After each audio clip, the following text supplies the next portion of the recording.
வணக்கம் நண்பர்களே. இன்னைக்கு நம்ம எதை பற்றி பார்க்க போகிறோம் அப்படின்னு பார்த்தீங்கன்னா, மாணவர்களை மகிழ்விக்கும் ஒரு மகிழ்ச்சியான செய்தி தாங்க பார்க்க போகிறோம்.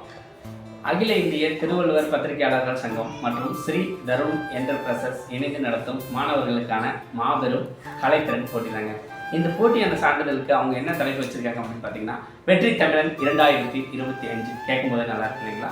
இந்த போட்டியில் யாரெல்லாம் கலந்துக்கலாம் அப்படின்னு பார்த்தீங்கன்னா, 6ஆம் வகுப்பு முதல் 12ஆம் வகுப்பு வரை படிச்சுட்டு இருக்க எல்லா மாணவர்களும் கலந்துக்கிறாங்க.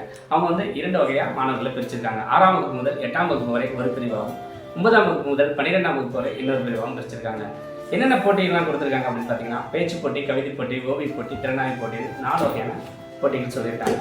பேச்சு போட்டிக்கான தலைப்பு என்ன அப்படின்னு பார்த்தீங்கன்னா, எக்காலத்திற்கும் பொருந்தும் திருக்குறள். கவிதை போட்டிக்கான தலைப்பு தமிழ் மொழியின் தொன்மையும் வளர்ச்சியும்.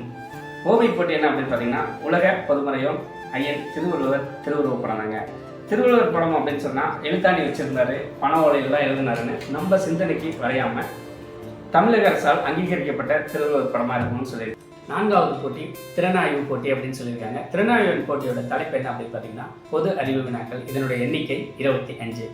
போட்டியோட விதிமுறைகள்லாம் என்ன சொல்லியிருக்காங்க அப்படின்னு பார்த்தீங்கன்னா, 4 போட்டிகளில் மாணவர்கள் ஏதேனும் ஒரு போட்டியில் கலந்துக்கலாம் அப்படின்னும், முதல்கட்ட தேர்வு அந்தந்த பள்ளிகளிலும், 2ஆம் கட்ட தேர்வு மாவட்ட அளவிலான பள்ளிகளுக்கு இடையும் நடக்கும் அப்படின்னு சொல்லியிருக்காங்க. 2ஆம் கட்ட தேர்வில் தேர்ச்சி பெறும் மாணவர்கள் இறுதிக்கட்ட தேர்வில் பங்கு பெற முடியும்.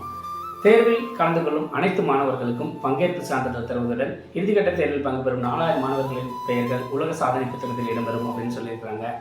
குறிப்பாக என்ன சொல்லியிருக்காங்க அப்படின்னு பார்த்தீங்கன்னா, உலக சாதனை இறுதிக்கட்ட போட்டி சேலத்தில் நடைபெறும்னு சொல்லியிருக்காங்க. இடம் தேதி பின்னர் அறிவிக்கிறதா சொல்கிறாங்க. இதனோட நுழைவு கட்டணம் 399 ரூபா அப்படின்னு சொல்லியிருக்காங்க. பங்கு பெற நினைக்கும் மாணவர்கள் இதனுடைய நம்பரில் கான்டாக்ட் பண்ணி கம்பல்சரி பங்கு பெறலாம். மாணவர்கள் வந்து தனது திறமையை வெளிக்கொண்டு வருவதற்கு ஒரு அரிய வாய்ப்பு அப்படின்னு சொல்வதை விட அற்புதமான வாய்ப்பு அப்படின்னு சொல்லலாம் இல்லைங்களா? அந்தளவுக்கு பெஸ்ட்டாக போயிட்டுருக்கு.